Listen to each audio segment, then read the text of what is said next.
Bayangkan, kau terbangun di sebuah pulau terpencil.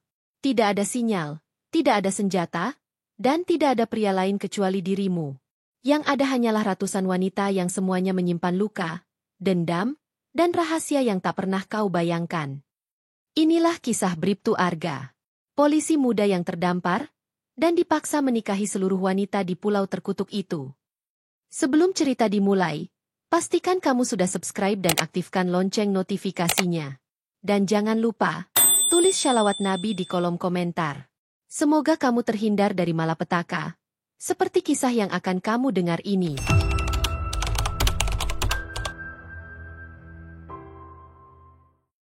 Langit tampak muram seperti menyimpan rahasia. Angin mengembus keras ke sisi kanan kapal patroli Al-09 milik Satuan Perairan tempat Bribtu Arga bertugas. Suara mesin kapal menderu bersaing dengan hempasan ombak yang makin tak terkendali. Laporan terakhir dari Intel menyebut kapal penyelundup itu bergerak ke arah timur laut. Bang! Teriak Sersan Hendra dari gelada atas. Arga mengangguk cepat, matanya tajam menatap radar yang menggambarkan titik-titik kecil di tengah laut luas. Namun, ada satu hal yang tidak bisa mereka prediksi hari itu. Badai tropis yang datang mendadak, seolah mengadang perjalanan mereka. Semua masuk ke kabin. Tutup semua palka. Siapkan pelampung.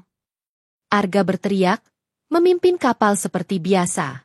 Tapi hari itu bukan hari biasa. Hanya dalam hitungan menit, badai menggila. Petir menyambar tanpa ampun. Dan gelombang setinggi rumah menghantam kapal berkali-kali. Tubuh Arga terbanting.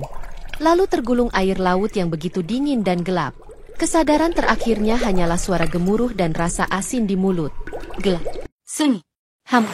Ketika Arga membuka matanya, langit sudah cerah, dan tubuhnya terdampar di sebuah pantai yang asing. Pasirnya putih, airnya bening, dan burung-burung beterbangan rendah. Namun, hal paling aneh bukanlah itu. Sekelompok wanita, ya, hanya wanita, berdiri melingkari tubuhnya. Mereka mengenakan pakaian sederhana, kain-kain panjang, dan beberapa membawa tombak kayu seperti penjaga hutan. Wajah mereka tidak menyambut, melainkan waspada. Bahkan ada yang memelototinya. Kita temukan makhluk jantan. Seru salah satu dari mereka, seorang perempuan berambut ikal yang kemudian diketahui bernama Rani. Arga mencoba bangun, tubuhnya nyeri luar biasa. Aku, polisi, aku tidak.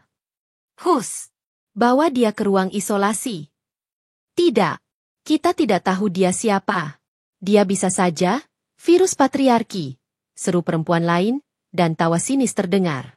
Tombak diarahkan ke leher Arga. Ia lemas, tak punya tenaga. Tubuhnya diangkat dan dibawa masuk ke semacam desa kecil di balik hutan bakau.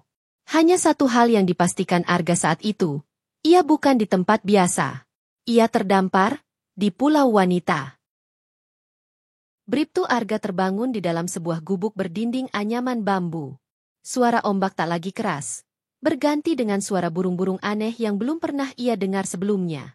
Saat ia mencoba duduk, lengannya terasa berat, terikat dengan tambang kelapa yang kasar. Aku di mana? Gumamnya pelan, matanya menyisir ruangan. Tak ada teknologi, tak ada listrik, hanya cahaya alami dari lubang atap dan aroma dedaunan segar. Tiba-tiba, pintu gubuk terbuka perlahan. Masuklah seorang perempuan muda, tegap, dengan sorot mata tajam dan pakaian seperti ratu perang.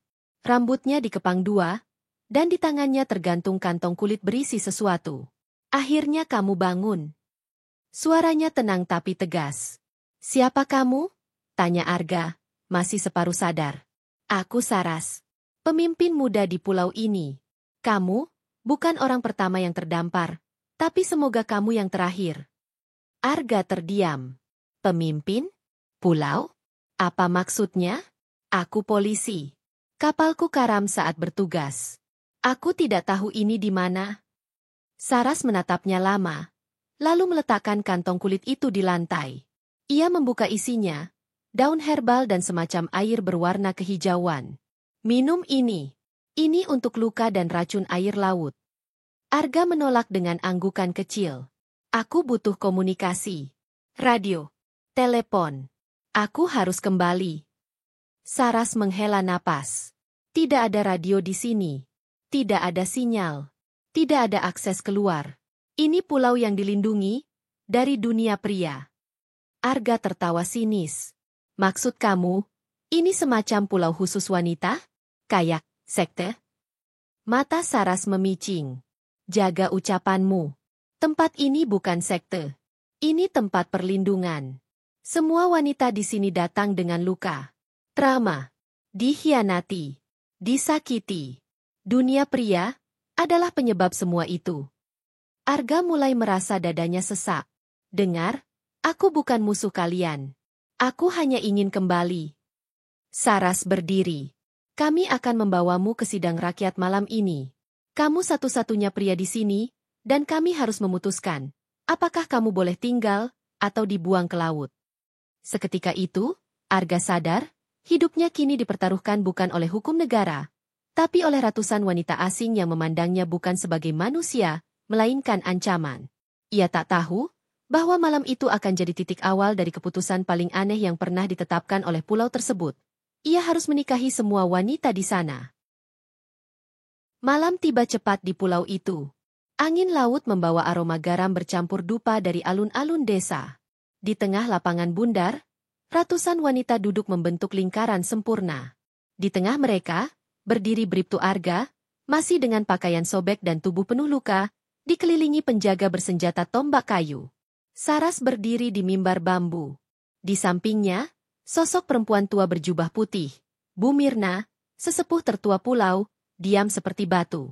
Saudari-saudariku, Saras mengangkat suara. Malam ini kita bersidang. Kita telah kedatangan makhluk jantan. Sesuatu yang selama bertahun-tahun tidak pernah kita izinkan menjejakkan kaki di tanah suci ini. Para wanita bersorak, beberapa mengejek, yang lain justru menatap Arga dengan rasa penasaran. Dia mengaku sebagai polisi. Tapi bukankah para pelindung itu juga dulu pelaku kekerasan? Bukankah seragam tak menjamin kesucian niat? Arga hendak bicara, namun langsung disela. SSSTT. Belum waktunya bicara, seru penjaga. Bu Mirna akhirnya angkat bicara.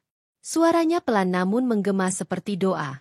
Namun, apa yang terjadi hari ini adalah pertanda. Lelaki ini datang bukan membawa senjata, tapi membawa luka. Mungkin, ia utusan keseimbangan. Suasana hening.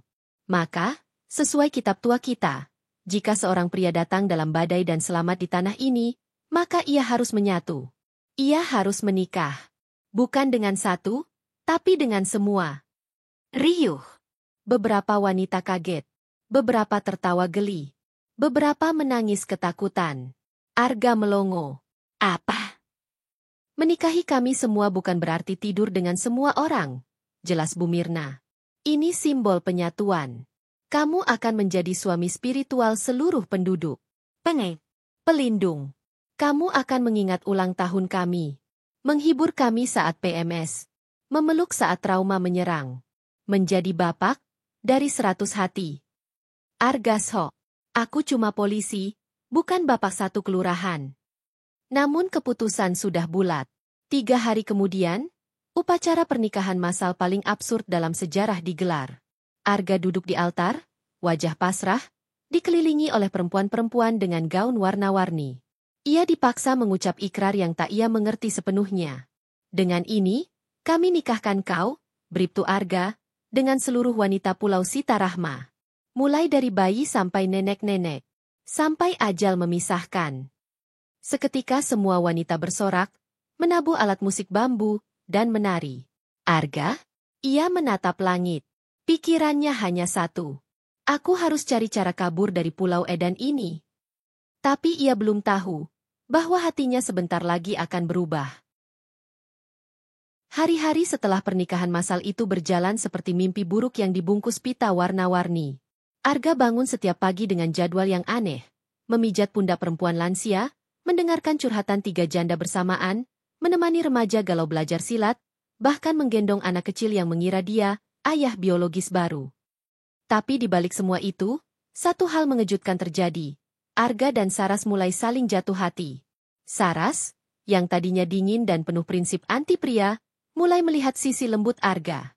Lelaki itu sabar, pendengar yang baik, dan, anehnya, rela belajar masak dari para janda jago dapur. Kenapa kamu nggak seperti pria lain? Tanya Sarah saat mereka duduk di pinggir pantai, malam hari. Aku dibesarkan ibuku sendirian. Ayahku pergi waktu aku kecil. Mungkin itu sebabnya aku ngerti rasanya ditinggal. Saras menatap laut. Dulu aku disiksa oleh mantanku. Dia guru. Cerdas. Tapi diam-diam monster. Mereka saling diam. Malam makin larut.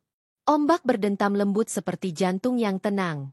Namun di balik kedekatan itu, sesuatu sedang bergerak di bayang-bayang hutan pulau. Kelompok wanita radikal yang dipimpin oleh Rani, diam-diam menyusun rencana kudeta. Kita tidak butuh laki-laki, bisik Rani di sebuah pertemuan rahasia. Sarah sudah goyah. Ia cinta pada pria itu. Kita harus ambil alih pulau, sebelum virus patriarki menyebar. Dalam waktu 3 hari, Rani dan pendukungnya, sekitar 40 wanita muda bersenjata, mengambil alih lumbung makanan, mengunci sumber air, dan menyabot ritual harian. Saras dan Arga terkepung di rumah tengah pulau. Ketegangan meluap. Kamu harus pergi, Arga, kata Saras panik. Kalau tidak, mereka akan mengorbankanmu di tebing batu sebagai bentuk penyucian. Tapi aku nggak bisa tinggalin kamu, bisik Arga. Saras menahan air mata. Ini bukan soal cinta. Ini soal hidupmu. Malam itu, Arga menyelinap ke arah hutan, ditemani Saras yang menunjukkan jalan menuju perahu kuno di sisi timur pulau, satu-satunya cara untuk kabur ke laut terbuka. Namun ketika Arga membuka penutup perahu, ia melihat sesuatu yang membuat darahnya membeku. Perahu itu rusak. Sudah dibakar setengah. Dari balik semak-semak, muncul puluhan wanita berpakaian hitam, wajahnya dicat, tombak di tangan. Selamat malam, suami kami, seru Rani. Waktunya pembalasan. Suasana tegang membekap udara malam. Arga mundur pelan, tubuhnya bersandar ke dinding karang di tepi pantai. Sementara Rani dan kelompoknya mengepung, mata menyala oleh ideologi dan kebencian. Kalian gak harus begini, seru Saras dari belakang, melangkah maju. Dia bukan musuh. Dia satu-satunya pria yang memperlakukan kita seperti manusia. Rani mengacungkan tombaknya. Justru itu yang berbahaya. Kalau satu pria bisa masuk ke hati kita, besok bisa 1000. Kita akan lemah lagi, terjebak cinta, jadi korban lagi. Teriakan bersahutan. Wanita-wanita muda itu sudah bukan lagi para penyintas. Mereka kini jadi algojo, penjaga luka yang belum sembuh. Arga tahu, dia tak punya waktu. Dengan satu gerakan, dia menarik Saras ke belakang dan menendang obor terdekat ke arah semak kering. Api menyambar cepat, menciptakan kekacauan sesaat. Lari! Teriak Saras. Mereka berlari ke arah barat pulau, menuju tebing Batu Rahma, tempat tertinggi, sekaligus paling berbahaya. Dari atas sana, laut membentang luas, dan tampak kapal patroli Al-09. Kapalnya. Rupanya tim SAR telah melacak keberadaannya sejak sinyal darurat darinya sempat terpancar saat badai. Namun dari belakang, Rani dan pasukannya menyusul cepat. Tangkap mereka. Jangan biarkan dia kabur, teriaknya. Di ujung tebing, Arga berdiri bersama Saras, angin menerpa wajah mereka. Di bawah, laut bergemuruh. Kapal penyelamat makin mendekat, tapi tidak ada jalan turun selain melompat dari ketinggian 30 meter. Kalau aku lompat, kamu ikut? Tanya Arga, napas tersengal. Saras menatap matanya. Aku ikut. Mereka saling menggenggam tangan, dan meloncat. Tubuh mereka menghantam air dengan keras. Tapi beberapa menit kemudian, mereka diselamatkan oleh awak kapal. Ruang pers Mabes Polri. Bribtu Arga berdiri di depan podium. Rambutnya lebih panjang, wajahnya lebih tenang. Dan itulah kisah saya. Saya tidak hanya selamat, tapi juga belajar bahwa luka tidak selalu sembuh dengan pelarian. Kadang, luka sembuh dengan pengakuan, dengan cinta, dengan kehadiran. Di antara penonton, duduk Saras, kini mengenakan kemeja putih dan rok hitam. Ia tersenyum kecil. Beberapa hari setelah konferensi pers itu, Arga menerima surat. Teruntuk suami kami yang terhormat, kami tidak akan datang mencari. Tapi tahulah, nama Anda telah ditulis di kitab suci pulau. Anda kini bagian dari sejarah. Dan jika dunia di luar menyakiti Anda, Pulau Sitarahma akan selalu terbuka. Salam cinta. Rani, kini pemimpin baru kami. Arga tertawa kecil. Ia memandang laut dari balkon apartemennya. Di belakang, Sarah sedang membuat teh. Gimana, Pak suami 100 wanita? Ejek Sarah sambil membawa cangkir. Yang penting satu yang tinggal, jawab Arga. Mereka tertawa. Laut kembali tenang.